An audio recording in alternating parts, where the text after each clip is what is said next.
नमस्कार, स्वागत है आपका अपना उत्तर प्रदेश में। मैं हूं आपके साथ सचिन चौहान। खबर में आगे बढ़ेंगे बड़ी खबर के साथ, और ये बड़ी खबर सामने आ रही है। ये बड़ी खबर आप तक पहुंचा रहे हैं सीएम योगी का सिद्धार्थनगर का कल ये दौरा रहने वाला है। परियोजनाओं का उद्घाटन और शिलान्यास करेंगे मुख्यमंत्री योगी आदित्यनाथ। सिद्धार्थनगर को करोड़ों की सौगात मिलेगी, ये कल कार्यक्रम है। इसको लेकर तैयारियां जोरों शोरों पर चल रही हैं। कई परियोजनाओं का लोकार्पण और शिलान्यास भी होगा। बलरामपुर के दौरे पर मुख्यमंत्री योगी आदित्यनाथ आएंगे। लोकसभा चुनाव की नजदीक आती तारीखों के साथ ही सीएम योगी ताबड़तोड़ जनपदों का दौरा कर प्रदेश के विकास को रफ्तार देने का काम कर रहे हैं। दरअसल सीएम योगी आज अंबेडकर नगर, अयोध्या और गोंडा के दौरे पर रहे। टीवी स्क्रीन पर इस वक्त हम आपको 3 जनपदों की तस्वीरें दिखा रहे हैं, जहां पर मुख्यमंत्री ने अंबेडकर नगर को 2122 करोड़, अयोध्या को 1090 करोड़ और गोंडा की अगर बात की जाए तो 1700 करोड़ की सौगात दी है। इस दौरान मुख्यमंत्री ने विकास परियोजनाओं का लोकार्पण शिलान्यास भी किया। सीएम योगी ने कहा कि आज डबल इंजन सरकार में उत्तर प्रदेश बहुत तेजी के साथ विकास की राह पर आगे बढ़ रहा है। रोजगार मिल रहे हैं, जरूरतमंदों के साथ बिना भेदभाव के योजनाओं का लाभ उन तक पहुंचाया जा रहा है। आपका पर्व और त्योहार आता था, वे कर्फ्यू लगा देते थे, अराजकता फैलाते थे, आपकी आस्था पर प्रहार करते थे, आप ही का वोट आपके खिलाफ इस्तेमाल करते थे, आपकी सुरक्षा में सेंध लगवाते थे, नौजवानों के रोजगार में सेंध लगाते थे, किसानों की खुशहाली को रौंदने का कार्य करते थे, व्यापारियों के डकैती डलवाते थे। लेकिन आज बेटी और व्यापारी सुरक्षित हुआ है। आज डबल इंजन की सरकार है तो आपकी आस्था को भी सम्मान है।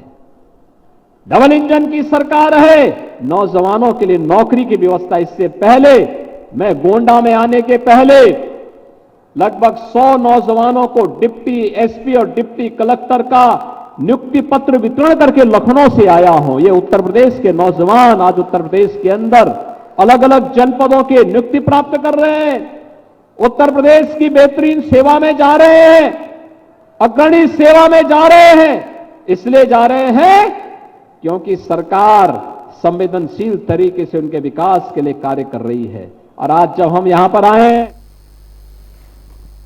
और ये बड़ी खबर अमेठी से आ रही है। सपा नेता के ठिकानों पर ईडी का छापा लगातार जारी है। गायत्री प्रजापति के ठिकानों पर ईडी ने यह छापेमारी की है। सपा नेता के बेटे को हिरासत में लिया गया। अनुराग प्रजापति को अपने साथ ले गई है टीम। कई अहम दस्तावेजों को खंगाला जा रहा है और टीम अपने साथ ले गई है कई अहम दस्तावेजों। और सुबह से ही यह छापेमारी, यह बड़ी कार्रवाई चल रही है। बताया जा रहा है कि 12 घंटे तक ईडी ने छापेमारी की है। उधर सपा नेता शिवपाल यादव बदायूं पहुंचे हैं, जहां पर उन्होंने यह दावा किया कि यूपी में सभी 80 सीटों पर समाजवादी पार्टी जीत दर्ज करेगी। दरअसल शिवपाल यादव बदायूं लोकसभा से उम्मीदवार बनाए जाने के बाद पहली बार बदायूं पहुंचे, जहां पे कार्यकर्ताओं ने उनका भव्य स्वागत किया। वहीं इस दौरान शिवपाल यादव ने बीजेपी पर जमकर निशाना भी साधा है। पार्टी सत्ता में है, बड़े घमंड में है, तो कुछ भी कर सकते हैं। देखिए, आप सबको पता है ये समाजवादी पार्टी का गढ़ रहा है। यहाँ से नेताजी सांसद हुए, प्रोफेसर रामगोपाल सांसद हुए, धर्मेंद्र हुए। तो जब ये अब हम आ गए तो ये तो समाजवादी पार्टी का, अब इन्हें प्रत्याशी भी ढूंढे नहीं मिल रहा है। माफिया अतीक अहमद की मौत के बाद पहली बार नैनी जेल में बंद उनका बेटा अली जिला अदालत में पेश हुआ है और कड़ी सुरक्षा इंतजामों के बीच अली अहमद को पेश किया गया। आपको बता दें कि अब तक सुरक्षा कारणों से वीडियो कॉन्फ्रेंसिंग के जरिए पेश किया जाता था। उमेश पाल हत्याकांड के अलावा वो करेली में प्रॉपर्टी डीलर जिशान पर जानलेवा हमला और 5 करोड़ की रंगदारी मांगने के मामले में नामजद है। फिलहाल कोर्ट ने अगली पेशी के लिए 21 मार्च की जो तारीख है वो अब तय की है। और चलिए खबरों में आगे बढ़ते हैं। प्रयागराज पहुंचे पूर्व केंद्रीय मंत्री रविशंकर प्रसाद ने यह दावा किया कि लोकसभा चुनाव में बीजेपी की जीत होना तय है। इसी के साथ ही रविशंकर प्रसाद ने जनता से अपील की है। उन्होंने कहा कि मोदी जी को तीसरी बार मौका दें, इससे राष्ट्र का गौरव बढ़ेगा। वहीं सीएए को लेकर विपक्ष के विरोध पर भी उन्होंने अपना यह बयान दिया है, निशाना साधा है। किसी भी देश के नागरिक की नागरिकता छीनता है, नागरिकता देता है। ये शुद्ध और शुद्ध रूप से वैसे लोग जो बांग्लादेश, पाकिस्तान, अफगानिस्तान में अपनी आस्था के कारण प्रताड़ित रहे हैं, उनको यहाँ स्थान देता है। जो वर्षों से यहाँ पड़े हुए हैं, नागरिक नहीं है, और ये कभी नहीं भूला जाए कि ये तीनों देश इस्लामिक रिपब्लिक्स हैं। एक मिनट, और प्रताड़ित होकर लोग आते हैं, आज भी वहां चर्च जलते हैं, वहां हिंदू मंदिर जलते हैं, तो ये ठीक तो नहीं है ना। तो जो अपनी जान को बचाने के लिए यहाँ आए हैं, तो हमारा फर्ज है, भारत की संस्कृति है। और ये कौन लोग हैं, ममता जी लोग, जो रोहिंग्यास को अपने यहां बसाते हैं, कहते हैं उनको रिफ्यूजी मानो, और जो कई वर्षों से यहां पड़े हुए हैं उनको नहीं दे, ये ठीक नहीं, ये वोट बैंक पॉलिटिक्स है।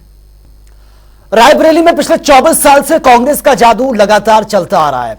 क्या यह मैजिक अभी भी बरकरार रहेगा, जारी रहेगा, या फिर इसमें बड़ा वाला उलटफेर होने वाला है? यह रिपोर्ट देखिए और समझिए।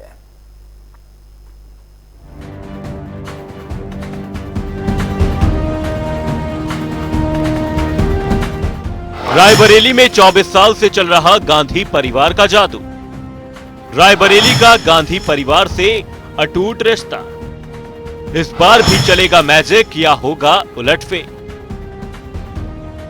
यूपी में रायबरेली का जिक्र आते ही नेहरू गांधी परिवार का अक्स दिमाग में कौन जाता है। ये वो सीट है जिससे नेहरू गांधी परिवार का बेहद खास रिश्ता रहा है। इसी सीट से राहुल गांधी के दादा यानी फिरोज गांधी 1952 और 1957 में 2 बार सांसद रहे। इसके बाद 1967 और 1971 में इंदिरा गांधी ने इस सीट पर जीत हासिल की।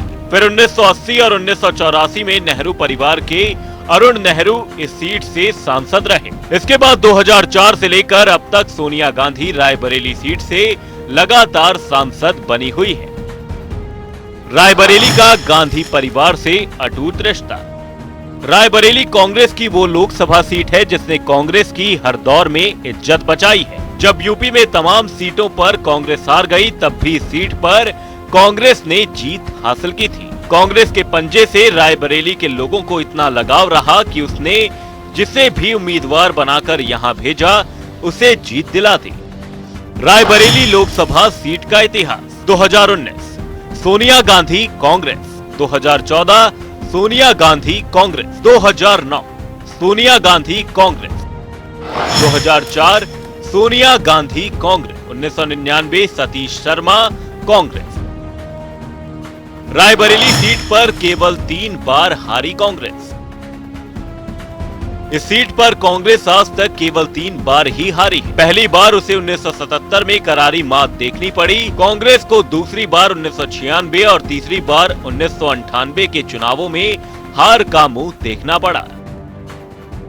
रायबरेली सीट केवल 3 बार हारी कांग्रेस। कांग्रेस को पहली बार 1977 में करारी मात देखनी पड़ी, जब राज नारायण ने इंदिरा गांधी को हरा दिया था। ये चुनाव इमरजेंसी के दौर के बाद हो रहा था। देश की जनता में कांग्रेस के खिलाफ बड़ा गुस्सा था, जिसका नुकसान इंदिरा गांधी को हार के रूप में भुगतना पड़ा। दूसरी बार 1996 और तीसरी बार 1998 में चुनावों में हार हुई। बीजेपी के प्रत्याशी रहे अशोक सिंह ने 2 चुनावों में कांग्रेस को पटकनी दी। 3 हार के अलावा कांग्रेस आज तक इस सीट पर अजेय बनी हुई है। लोकसभा चुनाव 2024 नजदीक है। नरेंद्र मोदी की अगुवाई में बीजेपी लगातार तीसरी बार सत्ता पर काबिज होने के लिए पूरा जोर लगा रही है। वहीं विपक्षी दल भी उलटफेर करने की रणनीति बनाने में जुटे हुए हैं। चुनाव से पहले उत्तर प्रदेश की रायबरेली सीट पर क्या है सियासी समीकरण, ग्राफिक्स के माध्यम से समझते हैं। रायबरेली का सियासी समीकरण। एससी वर्ग वोटरों की संख्या 34%, ब्राह्मण वोटरों की संख्या 11%, ठाकुर वोटरों की संख्या 9%, यादव वोटरों की संख्या 7%, मुस्लिम वोटरों की संख्या 6%, अन्य वर्गों के वोटरों की संख्या 23%। सोनिया का इनकार, इस बार कौन लड़ेगा चुनाव?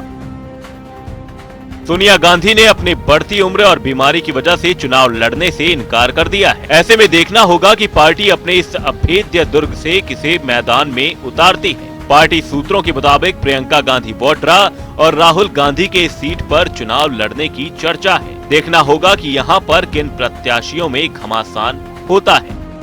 स्पेशल डेस्क, जनता टीवी।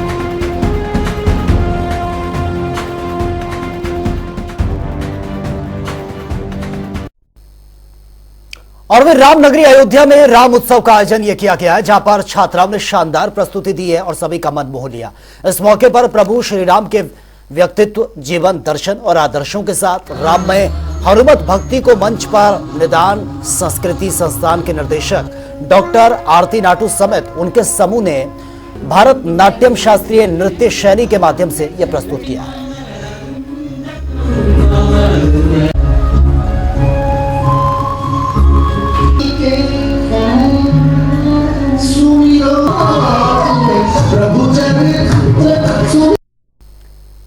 तो फिलहाल इस बुलेटिन में मेरे साथ इतना ही, लेकिन जाते जाते आपको छोड़ जाते हैं जनता टीवी के तमाम रिपोर्टर्स की ग्राउंड जीरो रिपोर्ट के साथ। नमस्कार।